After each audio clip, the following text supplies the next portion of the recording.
Hello dear students.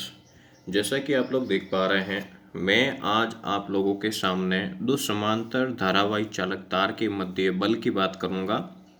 और ये video Hindi medium और इंग्लिश मीडियम दोनों बच्चों के लिए होगी। Magnetic force between two parallel current carrying conducting wires. तो इसके अंदर हम सबसे फर्स्ट क्या करेंगे डियर स्टूडेंट्स, हम दो वायर्स लेंगे। यहाँ पे क्या लेंगे, यहाँ पे दो कंडक्टिंग वायर को लेंगे। यहाँ पे जिस प्रकार मैं यहाँ पे ले रहा हूँ, एक वायर ऐसे लिया है और दूसरा वायर यूं, और इसको नाम दे दिया है ए से अम्बाला एंड बी से बबीता। ठीक है। यहाँ पे इस पे क्या होता है, यहाँ पे इनके बीच की जो डिस्टेंस है, जो दूरी है, उसको मैं क्या लूँगा, यहाँ पे डी मान रहा हूँ। क्या मानूंगा, यहाँ पे डी से ढाका। ठीक है भाई, डी से डिस्टेंस। अब इसके बाद में डियर स्टूडेंट्स, ये जो पूरा जो मैंने फिगर जो मैंने बनाया है वो एक ओरस्टेड एक्सपेरिमेंट के अकॉर्डिंग यदि हम बात करें तो कंडक्टिंग जो वायर हैं उसमें क्या होती है, जो जो करंट होती हैं, क्या जो करंट होती हैं वो किसी भी चालक के, यानी मान लो कोई चालक है बी, जो ये आपको दिख रहा है यहाँ पे चालक ए की बात कर रहा हूँ यहाँ पे, जो इसके अंदर जो मैग्नेटिक फील्ड इंटेंसिटी है, क्या बोला, मैग्नेटिक फील्ड इंटेंसिटी है वो इस डायरेक्शन के अंदर लगेगी, B1 वेक्टर। ठीक है यहाँ पे। और दूसरी ओर मैं बात करूं तो इसके अंदर भी क्या है, दूसरे चालक के अंदर जो यहाँ पे कंडक्टिंग वायर है, इसके अंदर भी इसी प्रकार काम करेगा यहाँ पे। तो मैं इसको क्या नाम दे दूंगा, B2 वेक्टर। ठीक है। फिर इसके अंदर क्या होता है कि जो करंट का जो फ्लो होता है दोनों ही कंडक्टिंग वायर्स के अंदर, वो क्या होता है, सेम डायरेक्शन के अंदर होता है, ये इस प्रकार। ठीक है। तो दोनों सेम डायरेक्शन के अंदर होता है। इसी की वजह से जो इनके बीच में जो फोर्स लग रहा होगा, यहाँ पे क्या लग रहा होगा, जो फोर्स फोर्स दोनों की जो डायरेक्शन होगी वो एक दूसरे के सामने होगी। सामने कैसे, मैं जैसे आपको बताऊं यहाँ पे इस प्रकार, इसको हम नाम देंगे F1 वेक्टर और इसको हम नाम देंगे यहाँ पे क्या, F2 वेक्टर। यहाँ तक किसी बच्चे को दिक्कत नहीं होनी चाहिए। ठीक है। इसी प्रकार इसी को नेचर को फॉलो करते हुए, जो फोर्स का जो नेचर है इसी को फॉलो करते हुए एक दूसरी और एक और कंडीशन बनती है, जिसमें क्या होता है, मान लो कि हमने वापस दोनों वायर्स ले लिए। यहाँ पे हमने फर्स्ट वायर को नाम रखा है ए से अम्बाला, बी से बबीता, और इनके बीच की जो डिस्टेंस है उसको हमने नाम दे दिया है क्या, डी से ढाका, मतलब डी से डिस्टेंस। इसमें क्या होती है डियर स्टूडेंट्स, जो करंट फ्लो करती हैं, मतलब हमने इस करंट को यहाँ पे I1 नाम दे देते हैं और यहाँ पे क्या नाम दे देते हैं, यहाँ पे I2।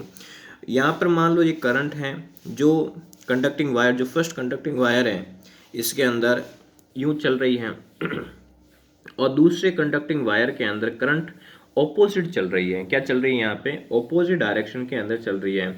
तो इसकी वजह से जो फोर्स की जो डायरेक्शन हो जाएगी, क्या बोला मैंने, जो फोर्स की जो डायरेक्शन हो जाएगी वो बाहर की ओर होगी, यानी कि एक दूसरे के ऑपोजिट हो जाएगी, जैसे F1 वेक्टर इस प्रकार। और दूसरी बात, मैग्नेटिक फील्ड की मैं बात करूं तो वो इस प्रकार हो जाएगा यहाँ पे। ठीक है। तो मैं इसको क्या नाम दे दूंगा, यहाँ पे B1 वेक्टर।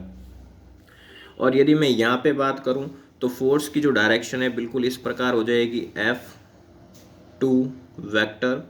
और दूसरी बात डियर स्टूडेंट्स, मान लो मैग्नेटिक फील्ड है, उसकी जो डायरेक्शन होगी वो किस प्रकार हो जाएगी, B2 वेक्टर इस प्रकार देखने को मिलेगी। तो यहाँ तक मेरे किसी मित्र को दिक्कत नहीं होनी चाहिए। फर्स्ट कंडीशन, सेम डायरेक्शन में हो तो फोर्स एक दूसरे के सामने लग जाते हैं, और मान लो ऑपोजिट डायरेक्शन के अंदर हो तो एक दूसरे को क्या करेंगे, रिपल्सिव करेंगे, तो एक दूसरे से दूर भागने का प्रयास करेंगे। जैसे मान लो कि लैला और मजनू आपस में एक दूसरे के साथ क्या बिछड़ चुके हैं। ठीक है।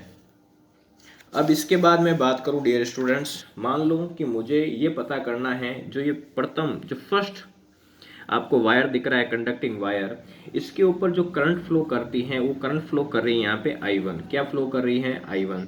अब मुझे ये पता करना है कि इसी के ऊपर जो मैग्नेटिक फील्ड लग रहा है, क्या बोला मैंने, मैग्नेटिक फील्ड लग रहा है, तो मैग्नेटिक फील्ड कितना लग रहा है वो देखना होगा। क्या बोला मैंने, वापस ध्यान सुनो। मान लो मैग्नेटिक जो फील्ड है B1 वो कितना है, यहाँ पे म्यू नॉट I1 अपॉन 2 पाई D1। आगे बात दिमाग में D1 लिखो या दोनों में हमने सिमिलर लिया है तो लिखने की जरूरत नहीं होगी। इसी प्रकार डियर स्टूडेंट्स, अब हमें ये पता करना है कि इसी के ऊपर एक जो फोर्स लग रहा होता है, क्या फोर्स, जो फोर्स क्या है हमारे पास F2 फोर्स के अकॉर्डिंग हम बात करें ILB, फिर बात करेंगे साइन थीटा। हम पर्टिकुलर वे से इन सभी के नाम रखेंगे। नाम कैसे, F2 इज इक्वल टू, हमने देखा I2 L2, हमारे पास ये B1 है, इसको B1, और साइन थीटा, तो हम थीटा यहाँ पे क्या कंसीडर करेंगे, थीटा हम 90 लेके चलेंगे यहाँ पे, ठीक है। तो हम ले लेंगे यहाँ पे साइन 90, और साइन 90 डियर स्टूडेंट्स कितना होता है यहाँ पे 1 होता है। कितना होता है यहाँ पे 1, तो इसकी जगह हमने 1 माना। तो F2 is equal to I2 L2 और B1। फिर इसके बाद में पर्टिकुलर वे से मुझे क्या देखना है इसके अंदर, यहाँ पे यदि मैं B1 का फॉर्मूला भी रखूँ, यहाँ पे B1 का फॉर्मूला मेरे पास इस प्रकार पड़ा है, तो F2 is equal to I2 L2, फिर यहाँ पे आएगा म्यू नॉट I1 अपॉन में कितना आ जाएगा डियर स्टूडेंट्स 2 पाई D आ जाएगा। यहाँ तक मेरे किसी मित्र को दिक्कत नहीं होनी चाहिए। मान लो कि मुझे F2 और L2 का रेशियो चाहिए, तो L2 इधर आ जाएगा, क्या आ जाएगा, इधर आ जाएगा। तो मैं क्या करूँगा, F2 अपॉन में क्या आ जाएगा L2 इज इक्वल टू, हम देखेंगे I2 I1 mu naught upon 2 पाई D। यहाँ तक मेरे किसी दोस्त को दिक्कत है तो बच्चा बोल सकता है, ठीक है। अब इसी प्रकार जैसे मान लो कि ये आपको मैंने समझा दिया, यहाँ तक आप में से किसी को दिक्कत नहीं होनी चाहिए। अब हमें न्यूमेरिकल्स के लिए यदि इसको यूज में करना हो तो कैसे करेंगे, तो न्यूमेरिकल्स के लिए फॉर न्यूमेरिकल,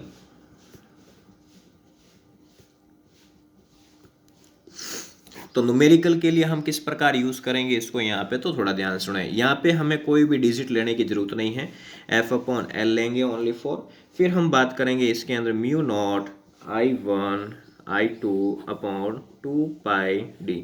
यहाँ तक किसी को दिक्कत नहीं होनी चाहिए। धन्यवाद मित्रों, धन्यवाद।